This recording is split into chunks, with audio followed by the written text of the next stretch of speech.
করে দিয়েছে। অথচ আল্লাহ তাআলা কোরআনে কারীমের মধ্যে বলেন, বাল্লিগ মা উনজিলা ইলাইক, বাল্লিগ মা উনজিলা ইলাইক, হে নবী আপনার উপর প্রেরিত যা ওহী নাযিল হয়েছে আপনি পৌঁছে দেন। আপনি যদি সেটাকে না পৌঁছান, ফামা বাল্লাগতা রিসালাতাক, একটা নুক্তাকেও যদি আপনি গোপন করেন, একটা শব্দকেও যদি আপনি গোপন করেন, একটা আয়াতকে যদি আপনি গোপন করেন, ফামা বাল্লাগতা রিসালাতাক, আপনি রিসালাতের দায়িত্ব পালন করেন নাই। আসামির কাঠগড়ায় হাসরের ময়দানে আপনাকে দাঁড়াই। বলুন, নবীগণ মাসুম কিনা? নবীগণ নিষ্পাপ কিনা? আল্লাহর হাবিব সাল্লাল্লাহু আলাইহি ওয়াসাল্লাম আরাফার ময়দানে লক্ষ সাহাবায়ে কেরামের সামনে দাঁড়িয়ে তিনি তার দায়িত্ব শেষ বিদায় হজ, এরপরে আর হজ করার জীবনে একটাই হজ করেছেন, এর আগেও করেন নাই, পরেও করার কোনো সুযোগ হয় নাই। সেই বিদায় হজে সাহাবায়ে কেরামকে সাক্ষী করে দাঁড়িয়ে বলেছিলেন, হাল বাল্লাগতু, এ উম্মত বলো, এ আমার কলিজার টুকরা সাহাবারা বলো, আমি আমার দায়িত্ব কি পালন করেছি? সমস্ত সাহাবায়ে কেরাম ওনারা উত্তর দিয়েছেন, বালা কাদ বাল্লাগতা রিসালাতাক, আপনি আপনার রিসালাতের দায়িত্ব শুধু পালন করেন নাই, পরিপূর্ণভাবে পালন করেছেন। যে জাতি বলে নবীজি 30 পারা গোপন করেছেন, সেই জাতি ইমানদার না বেঈমান? তাদের কৃষ্টি কালচার মুসলমানের কৃষ্টি কালচার না, তাদের রীতিনীতি মুসলমানদের রীতিনীতি না। আরে হযরতে হুসাইন রাদিয়াল্লাহু তাআলা আনহু, ওনার তো শাহাদাত হয়েছে 60 হিজরিতে, এরপরে 100 হিজরি পর্যন্ত মুসলমানদের মধ্যে সবচেয়ে গ্রহণযোগ্য আল্লাহর হাবিবের ঘোড়া সাহাবায়ে কেরামের জামাত ছিল 100 হিজরি পর্যন্ত। কিন্তু সেই কারবালার ইতিহাস, কারবালার দিনের 10ই মুহররমের তাজিয়া আর মিছিল বের করা আর বুক চাপড়ানো, মুখ চাপড়ানো আর আপনার কাপড় ছিঁড়ে ফেলা আর ছুরি দিয়ে একে অপরকে আঘাত করার ইতিহাস সেই 100 হিজরি সাহাবায়ে কেরামের জমানায় ছিল না, তাবিঈনদের জমানায় ছিল না, তাবিঈনদের জমানায় ছিল না, এটা খায়রুল কুরুনে ছিল না। পরবর্তীতে শিয়ারা এটাকে আবির্ভাব করেছে। এই জন্য আজকে দেখা যায় কুস্তি দালানের এই ধরনের তাজিয়ার মিছিলের মধ্যে আমাদের মতো মুসলমান সন্তানরাও সেখানে শরীক হয়। জায়েজ না নাজায়েজ? হালাল না হারাম? এই জন্য মুহররম মাসের ইবাদত করণীয়, বর্জনীয়। যে সমস্ত বিজাতিদের কোনো সাদৃশ্য এই রীতিনীতি মানা যাবে না, আমাদের শিক্ষা দিয়েছেন হাবিবে কিবরিয়া মুহাম্মাদুর রাসূলুল্লাহ সাল্লাল্লাহু আলাইহি সাল্লাম, আমাদের মাপকাঠি নবীজি, আমাদের মাপকাঠি সাহাবায়ে কেরাম, আমাদের আদর্শ হাবিবে কিবরিয়া মুহাম্মাদুর রাসূলুল্লাহ সাল্লাল্লাহু আলাইহি সাল্লামের আদর্শ, আমাদের আদর্শ সাহাবায়ে কেরামের আদর্শ। এর বাইরে আমরা যাব না, ইনশাআল্লাহ। বলবেন না? এবার আসুন, প্রায় 80% তারা তাদের ঘরে তুলে নিতে সক্ষম হয়েছে। এই জন্য মুহতারাম, আমাদের একজন মুসলিম হিসাবে আমাদের চিন্তা চেতনা, সভ্যতা, সংস্কৃতি, আমাদের ধর্মীয় মূল্যবোধ শুধু মসজিদ কেন্দ্রিক নয়, শুধু একটা মাস আর দিবস কেন্দ্রিক নয়। আমাদের জন্মের পর থেকে নিয়ে মৃত্যুর আগ পর্যন্ত একই নীতি, একই রীতি, সেটা হলো মুহাম্মাদুর রাসূলুল্লাহ সাল্লাল্লাহু আলাইহি সাল্লামের আদর্শ।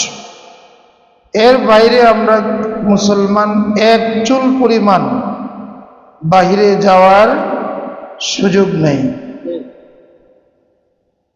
হয়তো মুসলমানই থাকবে না। এই জন্য আজকের নববর্ষ উদযাপন উপলক্ষে পৃথিবীতে যা ঘটে এগুলো একটাও ইসলামের সাথে কোনো সম্পর্ক নাই। আজকে ইংরেজি নববর্ষ উদযাপনের জন্য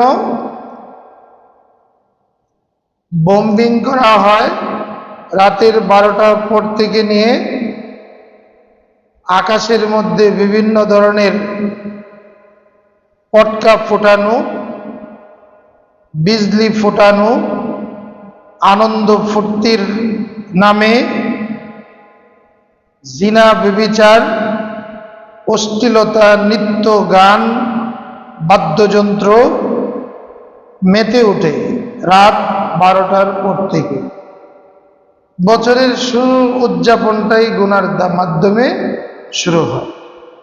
বেহায়াপনা এবং এই এক রাত্রে যে পরিমাণ মদ বিক্রয় হয়, যে পরিমাণ মদ পান করা হয়, সারা বছরেও এই পরিমাণ মদ বিক্রয় হয় না। এই রাত্রে যে পরিমাণ জিনা ব্যভিচার করা হয়, যুবক যুবতীদের অবাধ মেলামেশা হয়, সারা বছরেও এই পরিমাণ জিনা ব্যভিচার অবাধ মেলামেশা হয় না। এটা হলো 31st নাইট উদযাপন, বছরের প্রথম রাত্র উদযাপন গুনার মাধ্যমে শুরু হওয়া। এটা নবীজির কোনো আদর্শ নয়। এই আদর্শগুলো হলো সেকুলারিজম, ধর্ম নিরপেক্ষতা, রাষ্ট্রের নীতি। আর ধর্মকে যারা বলে এটা মসজিদে আর গণ্ডির ভিতরে, মসজিদের গণ্ডির ভিতরে সীমাবদ্ধ, ব্যক্তি জীবনের সাথে সীমাবদ্ধ। ধর্মের রীতি নববর্ষ উদযাপনের মধ্যে, এর মধ্যে ধর্মের কোনো রীতি নাই। কোনো দিবস উদযাপনের ক্ষেত্রে ধর্মের কোনো রীতি নাই। কোনো বিবাহ অনুষ্ঠান থেকে নিয়ে সামাজিক অনুষ্ঠানের মধ্যে ধর্মের কোনো ব্যবহার নাই। রাজনৈতিক ক্ষেত্রে ধর্মের ব্যবহারকে, এটাকে জঘন্যতম অপরাধ মনে করা হয়। রাজনীতি চলবে বাহিরে, রাজনীতি চলবে সংসদে, রাজনীতি চলবে ইউনিয়ন পরিষদে, রাজনীতি আবার মসজিদে কেন?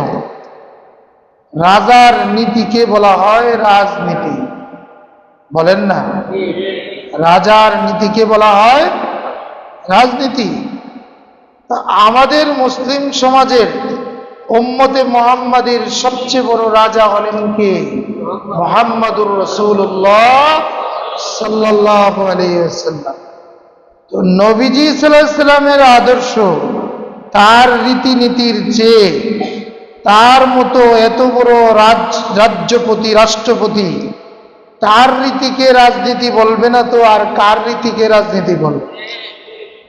ইংরেজদের বানানো নীতিকে রাজনীতি বলবা?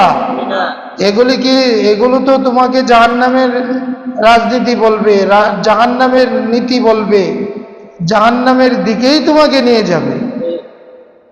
এই জন্য মোহতারাম মুআজ্জাজ, আফসোসের বিষয় হলো এমন কিছু আদর্শ আর আদর্শের নামে অনাদর্শ, সংস্কৃতির নামে অপসংস্কৃতি, সভ্যতার নামে কুসভ্যতা, এগুলোর বেড়াজালের মধ্যে মুসলমান এমনভাবে আমরা ফেসে গিয়েছি। এগুলো যে অনৈতিক কাজ, গুনার কাজ, হারাম কাজ, এগুলোর দ্বারা যে ঈমান নষ্ট হয়ে যায়, এই চিন্তা চেতনাটুকু আমাদের মাথা থেকে উঠে গেছে। এগুলিকে মুসলমান এখন অন্যায় মনে করে না। এগুলোকে মুসলমান কোনো ধরনের ঈমান বিরোধী কাজ মনে করে না। এগুলো তো গেল দুনিয়ার দিবস পালন করা। আসুন, ইসলামিক দিবস পালনের ক্ষেত্রে আমাদের এখন কি ধরনের রীতিনীতি চলে আসছে। মুহররম মাস, ইসলামের 12টি মাসের মধ্যে গুরুত্বপূর্ণ মাস হলো মুহররমুল হারাম। আপনারা অনেক ওয়াজ শুনেছেন, এই মাসের ফজিলত শুনেছেন। এই মাসের ফজিলত শুধুই কারবালা থেকে শুরু হয় নাই। এই মাসের ফজিলত সৃষ্টির পর থেকেই, পৃথিবীর সৃষ্টির পর থেকে এই মাসের ফজিলত রয়েছে। নবী করিম সাল্লাল্লাহু আলাইহি ওয়াসাল্লাম ওনার জীবনে কারবালার ইতিহাস হয় নাই। নবীজির ইন্তেকালের অনেক পরে ওনার নাতি হযরতে হুসাইন রাদিয়াল্লাহু তাআলা আনহুর শাহাদতের ঘটনা, মর্মান্তিক ঘটনা কারবালার ময়দানে নবীজি সাল্লাল্লাহু আলাইহি ওয়াসাল্লামের ইন্তেকালের বহু বছর পরে হয়েছে। অথচ আল্লাহর হাবিব সাল্লাল্লাহু আলাইহি ওয়াসাল্লাম মক্কি জীবনে, মাদানী জীবনে যখনই মুহররম মাস আসত তখনই উম্মতকে উদ্বুদ্ধ করতেন, এই মাস হলো বরকতের মাস, এই মাস হলো রমজানের পরে রোজা রাখার বরকতময় মাস। নবী করিম সাল্লাল্লাহু আলাইহি ওয়াসাল্লাম বলেন, আযামুশ শুহুরি বারাকাতান, বরকতের সবচেয়ে বড় মাস বাদা রমাদান শাহরুল্লাহিল মুহররম, রমজানের পরে রোজা রাখার জন্য সবচেয়ে বরকতের মাস হলো মুহররম মাস। এই মাসে সারা মাস রোজা রাখেন, প্রত্যেকটা রোজা বরকতময় রোজা। এই মাস নফল রোজা রাখার মাস, কেউ সারা মাসেই রাখতে পারে। তবে আল্লাহর হাবিব সাল্লাল্লাহু আলাইহি ওয়াসাল্লাম তিনি 10ই মুহররম রোজা, রমজানের রোজার আগে 10ই মুহররমের রোজাটা গুরুত্বের সাথে রাখতেন। কেননা রমজানের রোজার আগে অন্য কোনো রোজা ফরজ না থাকলেও 10ই মুহররমের রোজা নবীজির উপর, উম্মতের উপরে ফরজ ছিল। মদিনা মুনওয়ারাতে এসে দেখলেন ইহুদিরা এই 10ই মুহররমের রোজা রাখে। কেন রাখে? এর একটা ইতিহাস নির্ভরযোগ্য সূত্রে পাওয়া যায়। এই দিনে আল্লাহ তাআলা ফেরাউনের অত্যাচারের কবল থেকে হযরতে মূসা আলাইহিস সালাম এবং বনী ইসরাইল মুক্তি পেয়েছিলেন। যখন নাকি মিশরের নীল নদের পাশে আসলেন, অপরদিকে ফেরাউনের বাহিনী মূসা আলাইহিস সালাম এবং বনী ইসরাইলের উপর হামলার জন্য আসতেছিল। ফরিয়াদ করলেন আল্লাহর কাছে, সামনে নদী, পিছনে শত্রু বাহিনী। এই মুহূর্তে মুসলমানের একমাত্র আশ্রয় কে? জুড়ে বলেন না। আরে আল্লাহ তো মুসলমানের সবসময় আশ্রয় দাতা। লা মালজা ওয়ালা মানজা মিনাল্লাহি ইল্লা ইলাইহি, কোনো আশ্রয়ের জায়গা নাই মুসলমানের জন্য, বিপদ থেকে মুক্তির কোনো জায়গা নাই মুসলমানের জন্য। একমাত্র আশ্রয়ের স্থান হলো আল্লাহ। তিনি বিপদ থেকে মুক্তি দিতে পারেন, তিনি নিরশ্রয় লোকদেরকে আশ্রয় দিতে পারেন, বিপদের লোকগুলোকে বিপদ মুক্ত তিনিই করতে পারেন। আল্লাহ তাআলার কাছে ফরিয়াদ করলেন, আল্লাহ এখন কি করা, আপনি সাহায্য করেন। আল্লাহ নির্দেশ দিলেন মুসা আলাইহিস সালামকে, আনিজরিব বিআসাকাল বাহ, আপনি আপনার লাঠি দিয়ে সমুদ্রে আঘাত করেন। আঘাত করতে দেরি, 12টা রাস্তা হইতে দেরি হয় নাই, সমুদ্রে রাস্তা হয়ে যায়, পানি দেয়ালের মতো শক্ত হয়ে যায় রাস্তা, তাও কোনো ধরনের কাদার রাস্তা নয়, মহাসড়ক। আল্লাহ আসতে বলেন।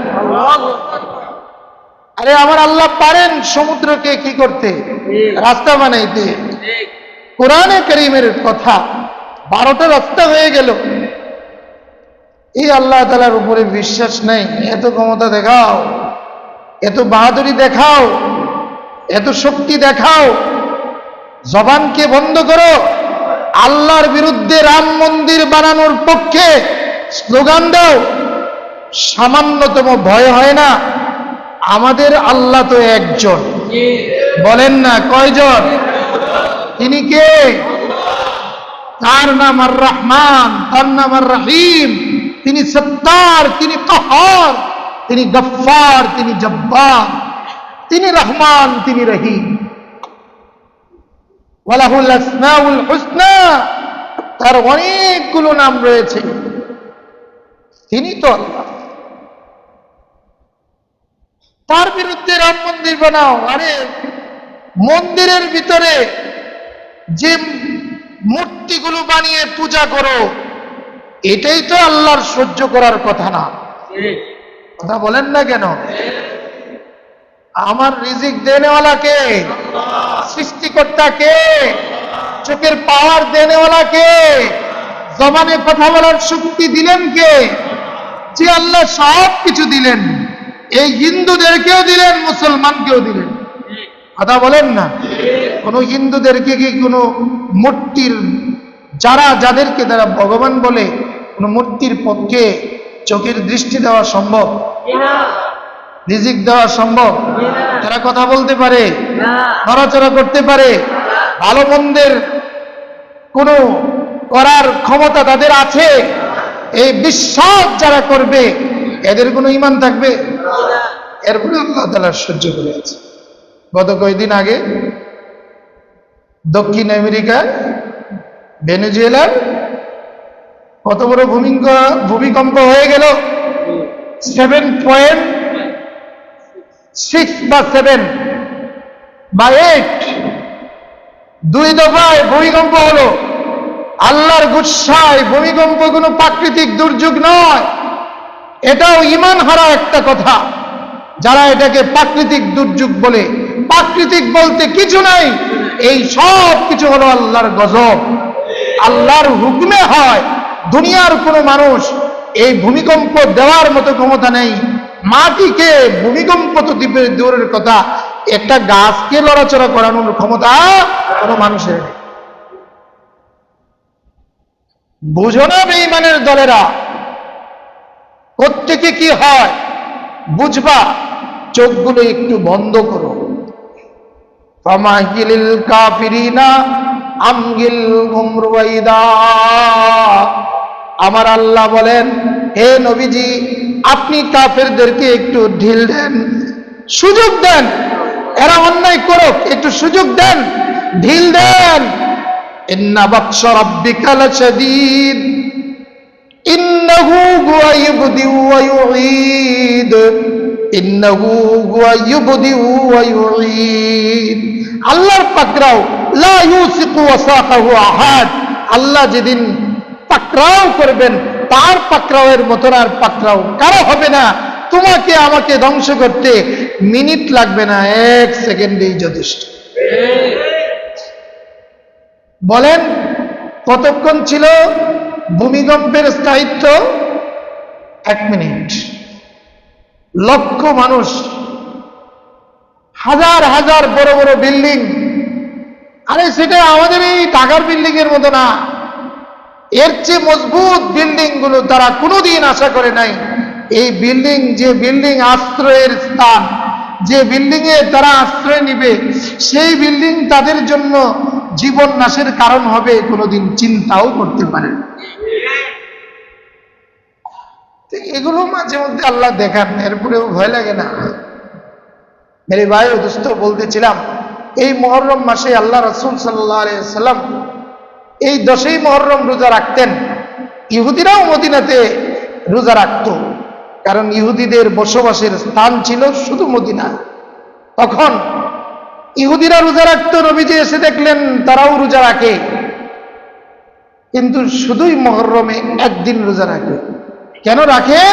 ওই যে মুসা আলাইহিস সালামকে এবং বনি ইসরাইলকে আল্লাহ তাআলা ফেরাউন থেকে মুক্তি দিয়েছিলেন, নদীকে সমুদ্রকে 12টা পথ বানিয়ে তাদেরকে নদীর পার হওয়ার ব্যবস্থা করেছিলেন। এর শুকরিয়ার জন্য 10ই মুহররম তারা রোজা রাখে। আল্লাহ নবী সাল্লাল্লাহু আলাইহি ওয়াসাল্লাম বলেন, খালিফুল ইয়াহুদ ওয়াল মুশরিকিন, তোমরা ইবাদতের ক্ষেত্রেও ইহুদিদের বিরোধিতা করো এবং তোমরা এই 10ই মুহররমের সাথে আরেকটা রোজাকে মিলায়া নাও। নবীজি আশা ব্যক্ত করেছেন, লাইন বাকিতু, আমি যদি আগামী বছর বেঁচে থাকি, লা আসুমান্না ইয়াওমান ক্বাবলাহু আও ইয়াওমান বাদাহু, তাহলে অবশ্যই 10 তারিখের সাথে আরেকটা দিন রোজা আমি রাখবো, হয়তো আগের দিন অথবা পরের দিন। 9 দিন, অথবা 9, 10 অথবা 10। আচ্ছা বলুন তো দেখি, নবীজি ইবাদতের ক্ষেত্রে কাদের বিরোধিতা করেছেন? ইহুদিদের। আর আজকের মুসলমান 10ই মুহররম আসলে কি ধরনের ইবাদত বন্দেগী করে? আজকে শিয়া নামে যাদের জন্য আমরা খুব কান্নাকাটি করি, মুসলমান বলে দাবি করি, এই শিয়া জাতির ইতিহাস আমরা জানি না। 10ই মুহররম আসলে আহলে বায়াতের ভালোবাসায় তারা একেবারে মত্ত হয়ে যায়, দুনিয়াতে আরেক কারবালা বানিয়ে ফেলে। এই হুসনি দালানে আজকে গিয়ে দেখেন কি অবস্থা, এই কয়দিন ধরে কি অবস্থা করতেছে। তারা তাদের নিজেদের ছুরি দিয়ে তাদের ভাইকে রক্তাক্ত করে কারবালার ময়দানের পরিবেশ কায়েম করে। নাউজুবিল্লাহ, একটু আসতে বলেন, আসতে বলেন। কারণ আমাদের চিন্তা চেতনার ভিতরেও শিয়া কৃষ্টি কালচার ঢুকে গেছে। নিউজ লেটার নামে একটা পত্রিকা আমাদের এই শিয়াদের পক্ষ থেকে বাংলাদেশে ছাপানো হয়। অনেক শিক্ষিত ব্যক্তিরা, অনেক মসজিদের মধ্যেও পর্যন্ত তাদের নিউজ লেটার শিয়া মতবাদের তাদের আকীদাগুলো, বিশ্বাসগুলো এদের প্রচারের জন্য আমাদের মসজিদেও এই নিউজ লেটারগুলো দিয়ে যায়। মোহাম্মদপুর, এটা পাকিস্তান পাড়া বলে, সেখানে গিয়ে দেখেন এরা মুসলমান দাবি করে, কিন্তু মুহররম মাস আসলেই তাজিয়া, এরপরে আপনার হাই হুসাইন, হযরতে আলী, হযরতে ফাতেমা, আহলে বায়াতের ভালোবাসায় তারা বুক চাপড়াইতে থাকে, মুখ চাপড়াইতে থাকে, কাপড় ছিটতে থাকে, আর শরীরের মধ্যে তারা ছুরি দিয়ে আঘাত করতে থাকে। তারা কি বলে এটাকে, চাবুক দিয়ে মারতে থাকে। বাহ্যিকভাবে তারা যেন কারবালার ইতিহাসটাকে একটা নাটক মঞ্চে পরিণত করেছে। বলুন তো দেখি, হযরতে হুসাইন রাদিয়াল্লাহু তাআলা নূর কারবালার জন্যই কি 10ই মুহররমের মর্যাদা, না এর আগে থেকেই 10ই মুহররমের মর্যাদা ছিল? আল্লাহর হাবিব সাল্লাল্লাহু আলাইহি ওয়াসাল্লাম তো 10ই মুহররম রোজা রাখতেন। শুধু রোজা রাখাটাই মুহররম মাসের ইবাদত, 10ই মুহররমের ইবাদত। খিচুড়ি খাওয়ানো, তাজিয়া বের করা, মুখ চাপড়ানো, বুক চাপড়ানো, কাপড় ছিঁড়ে ফেলা, এইগুলো হলো যারা মুখে দাবি করে আমরা আহলে বায়াতকে ভালোবাসি, কিন্তু ইসলাম মানে না, কোরআন মানে না, আল্লাহ মানে না। যারা আল্লাহর হাবিব সাল্লাল্লাহু আলাইহি ওয়াসাল্লামের আদর্শে লালিত কলিজার টুকরা ভালোবাসার পাত্র, 2 জন গুরুত্বপূর্ণ সাহাবী আউয়াল খলিফা ইসলামের হযরতে সিদ্দিক আকবর এবং হযরতে ওমর ওনাদেরকে গালি দেয়। ওনাদেরকে শুধু গালি দেয় না, বরং যখন জিয়ারত করতে যায় মদিনায় তখন মুখ ফিরিয়ে তাদের দিকে থুতু নিক্ষেপ করে। আম্মা জান আয়েশা রাদিয়াল্লাহু তাআলা আনহাকে গালিগালাজ করে, হযরতে সিদ্দিক আকবরকে গালিগালাজ করে, হযরতে ওমরকে গালিগালাজ করে। ওই শিয়ারা তারা কাফের। বলেন বলেন, শিয়ারা কাফের। আমি আপনাদেরকে প্রায় সময় বলি, সাধারণ কাফেররা ইসলামের তত ক্ষতি করে নাই যতটুকু মুনাফিকরা করেছে।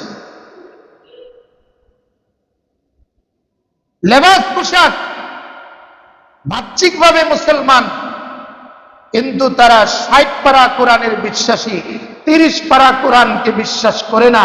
শিয়ারা বলে কোরআন 60 পারা, 30 পারা গোপন করে দিয়েছে। অথচ আল্লাহ তাআলা কোরআনে কারীমের মধ্যে বলেন, বাল্লিগ মা উনজিলা ইলাইক,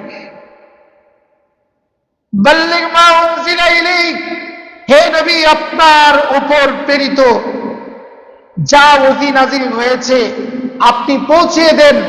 আপনি যদি সেটাকে না পৌঁছান, ফামা বাল্লাগতা রিসালাতাক, একটা নুকতাকেও যদি আপনি গোপন করেন, একটা শব্দকেও যদি আপনি গোপন করেন, একটা আয়াতকে যদি আপনি গোপন করেন, ফামা বাল্লাগতা রিসালাতাক, আপনি রিসালাতের দায়িত্ব পালন করেন নাই। আসামির কাঠগড়ায় হাসরের ময়দানে আপনাকে দাঁড়াই। বলুন, নবীগণ মাসুম কিনা? নবীগণ নিষ্পাপ কিনা? আল্লাহর হাবিব সাল্লাল্লাহু আলাইহি ওয়াসাল্লাম আরাফার ময়দানে 100 লক্ষ সাহাবায়ে কেরামের সামনে দাঁড়িয়ে তিনি তার দায়িত্ব শেষ বিদায় হজ, এরপরে আর হজ করার জীবনে একটাই হজ করেছেন, এর আগেও করেন নাই, পরেও করার কোনো সুযোগ হয় নাই। সেই বিদায় হজে সাহাবায়ে কেরামকে সাক্ষী করে দাঁড়িয়ে বলেছিলেন, হাল বাল্লাগতু, এ উম্মত বলো, এ আমার কলিজার টুকরা সাহাবারা বলো, আমি আমার দায়িত্ব কি পালন করেছি? সমস্ত সাহাবায়ে কেরাম ওনারা উত্তর দিয়েছেন, বালা কাদ বাল্লাগতা রিসালাতাক, আপনি আপনার রিসালাতের দায়িত্ব শুধু পালন করেন নাই, পরিপূর্ণভাবে পালন করেছেন। যে জাতি বলে নবীজি 30 পারা গোপন করেছেন, সেই জাতি ইমানদার না বেঈমান? তাদের কৃষ্টি কালচার মুসলমানের কৃষ্টি কালচার না, তাদের রীতিনীতি মুসলমানদের রীতিনীতি না। আরে হযরতে হুসাইন রাদিয়াল্লাহু তাআলা আনহু, ওনার তো শাহাদাত হয়েছে 60 হিজরিতে, এরপরে 100 হিজরি পর্যন্ত মুসলমানদের মধ্যে সবচেয়ে গ্রহণযোগ্য আল্লাহর হাবিবের ঘোড়া সাহাবায়ে কেরামের জামাত ছিল 100 হিজরি পর্যন্ত। কিন্তু সেই কারবালার ইতিহাস, কারবালার দিনের 10ই মুহররমের তাজিয়া আর মিছিল বের করা, আর বুক চাপড়ানো, মুখ চাপড়ানো, আর আপনার কাপড় ছিঁড়ে ফেলা, আর ছুরি দিয়ে একে অপরকে আঘাত করার ইতিহাস সেই 100 হিজরি সাহাবায়ে কেরামের জামানায় ছিল না, তাবিঈনদের জামানায় ছিল না, তাবিঈনদের জামানায় ছিল না, এটা খায়রুল কুরুনে ছিল না। পরবর্তীতে শিয়ারা এটাকে আবির্ভাব করেছে। এই জন্য আজকে দেখা যায় কুস্তি দালানের এই ধরনের তাজিয়ার মিছিলের মধ্যে আমাদের মতো মুসলমান সন্তানরাও সেখানে শরীক হওয়া জায়েজ না নাজায়েজ, হালাল না হারাম? এই জন্য মুহররম মাসের ইবাদত করণীয় বর্জনীয়। যে সমস্ত বিজাতিদের কোনো সাদৃশ্য এই রীতিনীতি মানা যাবে না, আমাদের শিক্ষা দিয়েছেন হাবিবে কিবরিয়া মুহাম্মাদুর রাসূলুল্লাহ সাল্লাল্লাহু আলাইহি ওয়াসাল্লাম, আমাদের মাপকাঠি নবীজি, আমাদের মাপকাঠি সাহাবায়ে কেরাম, আমাদের আদর্শ হাবিবে কিবরিয়া মুহাম্মদুর রাসূলুল্লাহ সাল্লাল্লাহু আলাইহি সাল্লামের আদর্শ, আমাদের আদর্শ, সাহাবায়ে কেরামের আদর্শ। এর বাইরে আমরা যাব না, ইনশাআল্লাহ বলবেন না? এবার আসুন, আমাদেরকে কোথায় নিয়ে যাওয়া হচ্ছে? আকবর এলাহাবাদী তিনি বলেছিলেন একটা ছোট্ট কবিতার মধ্যে, সেই কবিতার মর্ম অর্থ হলো যে আজকে শিক্ষার নামে কুশিক্ষা, অপসংস্কৃতি আমাদের মুসলিম সন্তানদেরকে হত্যা করে ফেলা হচ্ছে। যে শিক্ষা আফসোস ফেরাউনও চিন্তা করে নাই। ফেরাউন বাচ্চাদেরকে হত্যা করেছিল যেন তার শত্রু সৃষ্টি না হয়। কি বলেন? তার শত্রু সৃষ্টি বন্ধ করার জন্য ফেরাউন বনি ইসরাইলের শিশু হত্যা শুরু করেছিল। আর আজকে আমাদের মুসলমানদের শিশুদের হত্যা, মুসলিম প্রজন্মকে, মুসলিম যুব সমাজকে যে শিক্ষায় হত্যা করতেছে, যে কুসংস্কৃতি, সংস্কৃতির নামে কুসংস্কৃতি, সভ্যতার নামে অসভ্যতায় আমাদের মুসলিম প্রজন্ম শিশুদেরকে হত্যা করে ফেলতেছে, আফসোস ফেরাউনও সেই চিন্তা করে নাই। বুঝেন নাই মনে হয়? একটা দেশের রাষ্ট্রীয় পরিচালনার জন্য সবচেয়ে বড় আদর্শিক ব্যবস্থা হলো সংবিধান। আমাদের স্বাধীনতার পরে ৭২-এর সংবিধানে, সেই সংবিধান রচিত হয় একটা রাষ্ট্রের সংখ্যাগরিষ্ঠ মানুষদের চিন্তা চেতনা এবং ধর্মীয় অনুভূতি, সভ্যতার সংস্কৃতি দেখে তারপরে সংবিধান রচনা করতে হয়। এই দেশের ৯২% মুসলিম। কথা বলেন না কেন? সংবিধানের মধ্যেও লেখা রাষ্ট্রীয় ধর্ম ইসলাম। এরপরে যা কিছু করা হয়েছে কোনোটাই মুসলমানের ধর্মীয় চেতনার ভিত্তিতে করা হয় নাই। যা কিছু করা হয়েছে সব কিছু ভারতীয়, লন্ডনী, সেই ব্রিটেন, ব্রিটিশ বেনিয়াদের, ইংরেজদের চিন্তা চেতনায় সবকিছু বানানো হয়েছে। 18 বছরের আগে বিবাহ দেওয়া যাবে না, সংবিধানের মধ্যে রয়েছে। বাল্য বিবাহ করানো যাবে না, সংবিধানের মধ্যে রয়েছে। কোনো ধর্মীয় শিক্ষা রাখা যাবে না, সেকুলার শিক্ষায়, ধর্মনিরপেক্ষতার শিক্ষায় শিক্ষিত করতে হবে। চিন্তা চেতনায়, সংস্কৃতি, সভ্যতা, এগুলো সমাজতান্ত্রিক ব্যবস্থাপনা থাকবে। যে সমাজতান্ত্রিক ব্যবস্থা এবং ধর্মনিরপেক্ষতা সেটা কুফরি মতবাদ, সেই ধর্মনিরপেক্ষতা এবং সমাজনীতি অনুযায়ী আমাদের সংবিধানকে সাজানো হয়েছে। বলুন তো দেখি, 12 বছর থেকে 18 বছর পর্যন্ত একজন যুবক যুবতী, মুসলমানের সন্তান, তারা যখন নাকি ধর্মীয় শিক্ষা থেকে বঞ্চিত হয়ে তারা একমুখী আপনার সেকুলার শিক্ষায় শিক্ষিত হবে এবং ছেলে মেয়ে একই সহশিক্ষা, একই বিদ্যাপীঠে, একই বেঞ্চের মধ্যে একসাথে বসবে, তখন সেই শিক্ষায় শিক্ষিত যুবকগুলো তাদের সতীত্ব বজায় রাখবে না ওই ধরনের ইউরোপীয় কান্ট্রিগুলোর কালচার এবং তাদের যে শিক্ষা এবং নীতি, তাদের যে আদর্শ, সেই আদর্শ লালন করবে? মুসলমানের সন্তান চিনাও যাবে না। কিছুদিন আগে রাজশাহী ভার্সিটির একজন ছাত্র, সে ভার্সিটির যে নাকি প্রধান, তার কাছে লেটার দিল। সেই লেটারের মধ্যে লেখা ছিল যে আমাদেরকে একটা আলাদা রুম রাখা হোক, যেখানে আমরা আমাদের গার্লফ্রেন্ডদের সাথে মেলামেশা করতে পারি, সেটা আলাদা একটা রুমের ব্যবস্থা করা হোক। গতকাল পরশুদিনের একটা পেপারে আপনারা দেখেছেন কিনা, 8টা বিশ্ববিদ্যালয়ে আমাদের দেশের 76% তরুণীরা তারা যৌন নির্যাতনের শিকার সেটা শুধু ছাত্রদের মাধ্যমে নয়, বরং শিক্ষকের মাধ্যমেও যৌন নিয়মিতভাবে 76% ছাত্রীরা তারা যৌন নির্যাতনের শিকার। কালকের ঘটনা, রাজশাহী বিশ্ববিদ্যালয়ের এক ছাত্র কান্না করে আমাকে বলতেছিলেন প্রায় যে আপনারা আলেম সমাজ উদ্যোগ নেন যে আমরা এই শিক্ষায় কেন শিক্ষিত হব, আমরা পড়ব না। অনার্স শেষ করে সে মাস্টার্স কমপ্লিট করবে, সে বলতেছে আমি এই শিক্ষায় শিক্ষিত হব না, আমি মাদ্রাসায় পড়ব।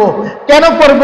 কয় আমার চোখে দেখা যে ক্লাসরুমগুলিতে আমরা পড়ালেখা করি, রাত 7টা 8টার পরে 8 জন 10 জন যুবক যুবতী একসাথে মিলে তারা উলঙ্গ হয়ে একে অপরকে ধর্ষণ করে।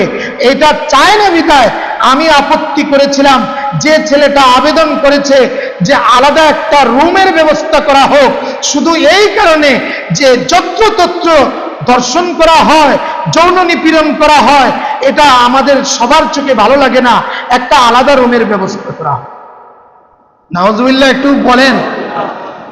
মেরে ভাই ও দোস্ত, যে শিক্ষায় যৌনতা শিক্ষা দেয়, যে শিক্ষায় পর্দাহীনতার শিক্ষা দেয়, যে শিক্ষায় যুবক যুবতীরা, সেই জাহাঙ্গীরনগর বিশ্ববিদ্যালয়ের সেই ছাত্ররা তারা 100 নারীকে ধর্ষণ করে, ছাত্রীকে ধর্ষণ করে সেঞ্চুরি, তারা সেঞ্চুরির কার্ড দিয়ে সাথীদেরকে আপনার কি করে মিষ্টি বিতরণ করে খাওয়ায়। এই দেশের শিক্ষা ব্যবস্থায় আমাদেরকে কোন দিকে নিয়ে যাচ্ছে একটু চিন্তা করার বিষয়। আমাদের সন্তানগুলোকে, আমাদের ছেলে মেয়েগুলোকে সুশিক্ষায় দিচ্ছি না তাদেরকে অপসংস্কৃতির দিকে ঠেলে দিচ্ছি, জাহান্নামের দিকে ঠেলে দিচ্ছি। হাতে মোজা পরে, বুরকা পরে, কিন্তু ওদের ইতিহাস, ওদের জীবন চরিত্র, এদের হোস্টেলগুলির চরিত্র, এদেরকে দিয়ে যদি একটু খালি আপনারা লক্ষ্য করে দেখেন, দেখবেন 80% মেয়েরা তারা গাঁজা খায়, নেশা করে, সিগারেট পান করে, রাতে 1 জন 2 জন নয় 4-5 জন যুবকের সাথে মেলামেশা করে।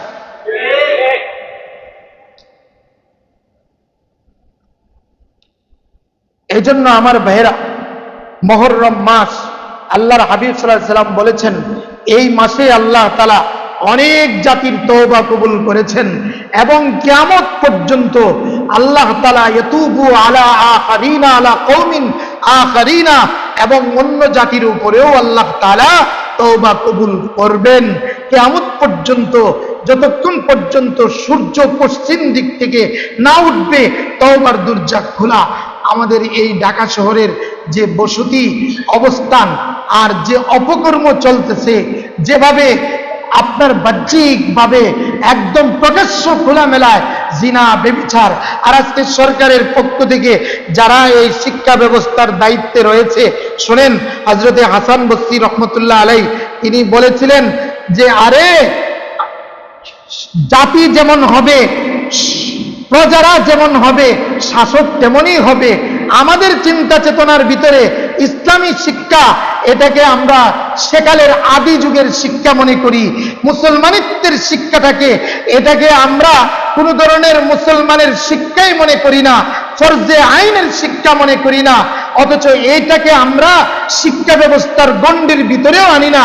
যে কয়জন করে, এইজন ডোর শিক্ষক, গৃহ শিক্ষক একজন রাইকা, তারা বাচ্চাদেরকে শুধু কোরআনটা শেখানোর ব্যবস্থা করে, তাও অল্প দামের মৌলবি খুঁজে। এই কথা বলেন না কেন? অথবা হারমোনিয়াম শিক্ষা দেওয়া, আর আজকে আপনারা হারমোনিয়াম দিতে হবে না। দেখেন ওই ধরনের জেনারেল শিক্ষাগুলো নেওয়ার জন্যে, আমার আপনার সন্তানগুলোকে ওই দিকে নেওয়ার জন্য তারা এখন ফ্রি ব্যবস্থাপনা। স্কুলে আপনার মেয়ে, আমার মেয়ে, ছেলে পড়ার জন্য বৃত্তি, শুধু উপবৃত্তি নয়, আরো ড্রেস পরা বানানোর জন্য, আরো ব্যবস্থাপনার জন্য তারা বেতনের ব্যবস্থাও করে, টাকা পয়সার ব্যবস্থাও করে। কথা বলেন না কেন? এবং আইন পাস করা হচ্ছে যে প্রত্যেকটা স্কুলের মধ্যে নাচ শেখানোর শিক্ষক দেওয়া হবে। নাউজুবিল্লাহ, একটু আসতে পারেন, আসতে পারেন মুসলমান। আপনার মেয়েকে নাচ শিখাবেন, কোন আকৃতিতে পারেন, কিভাবে দুঃসাহস পেলেন? আপনি না নবীর উম্মত? নবীজি তো তার সাহাবায়ে কেরামকে নাচ শিখাই নাই, গান শিখাই নাই। নবীজি তো তার সাহাবায়ে কেরামকে কোরআন শিক্ষা দিয়ে গিয়েছেন, সুন্নাত শিক্ষা দিয়ে গিয়েছেন, আদর্শ শিক্ষা দিয়ে গিয়েছেন। একটা শিক্ষা ব্যবস্থায় একটা জাতিকে ধ্বংস করতে পারে। এই জন্য আপনারা মাদ্রাসাগুলি বন্ধ করে দেওয়ার পায়তারা চলতেছে। দেখেন না গত কুরবানিতে চামড়া, যে চামড়া দিয়ে অধিকাংশ মাদ্রাসাগুলির মধ্যে কোন ছাত্র পড়ে? গরিব এতিম ছেলেরা, তাই না? এদেরকে কারা দান করেন? আপনারাই তো যাকাতের টাকা দেন, আপনারাই তো কুরবানির চামড়াগুলো তাদেরকে দিয়ে দেন। তারা যেন এই চামড়া বিক্রয় করে এতিম অসহায় গরিব ছাত্রদেরকে তাদের লেখাপড়ার ভার তাদেরকে যেন লেখাপড়া করাইতে পারে। আমি শুধু বলবো না কওমি মাদ্রাসায় শুধু এতিম গরিবরাই পড়ে, না না, একটু হিসাব করে দেখবেন অনেক বড় লোকের ছেলেরাও পড়ে। কথা বলেন না কেন? আরে এটাই তো এক সময়ের শিক্ষা ছিল, ইসলামের শিক্ষা। এই কুফরি মতবাদের শিক্ষার প্রচলন ইংরেজরা আমাদের ঘাড়ের উপরে চাপায় দিয়েছে। যেটা লর্ড মেকেল আজ থেকে 250 বছর আগে সে বলে গিয়েছিল, আরে আমরা চলে যাচ্ছি কিন্তু তোমাদের দেশে এমন এক শিক্ষা ব্যবস্থা চালু করে যাচ্ছি যে শিক্ষায় শিক্ষিত মানুষগুলো নামে মুসলমান থাকবে কিন্তু সভ্যতা, সংস্কৃতি, কার্যকলাপ, আকৃতি, পোশাক আশাক তারা হবে বিলাতি। বলেন না কেন? আজকে এমনটা হয়েছে কিনা? এই জন্য মেরে ভাই দোস্ত, এটার থেকে বাঁচার উপায় কি? আমাদের প্রত্যেকটা মসজিদে মক্তব চালু করতে হবে, বয়স্ক কোরআন শিক্ষা চালু করতে হবে, মাদ্রাসাগুলোকে রক্ষা করতে হবে এবং অপশিক্ষা, অপসংস্কৃতির বিরুদ্ধে আমাদেরকে জোরদার আন্দোলন করতে হবে এবং দাবি উঠাইতে হবে 98% মুসলমানের সন্তান যারা স্কুল কলেজ ভার্সিটিতে পড়ে তাদেরকে বাধ্যতামূলক ধর্মীয় শিক্ষার ব্যবস্থা করতে হবে। তারা ডাক্তার হবে, ইঞ্জিনিয়ার হবে, সেনাবাহিনীর প্রধান হবে, এটা আমাদের গর্ব। হোক তারা ডাক্তার, কিন্তু মুসলমান হয়ে ডাক্তার হতে হবে, তারা মুসলমান হয়ে ইঞ্জিনিয়ার হতে হবে। মুসলমানিত্বকে বিকৃত করতে দেওয়া হবে না। শিক্ষার নামে অপসংস্কৃতি, শিক্ষার নামে কুশিক্ষা এই দেশে চলবে না। 92% মুসলিম দেশের মধ্যে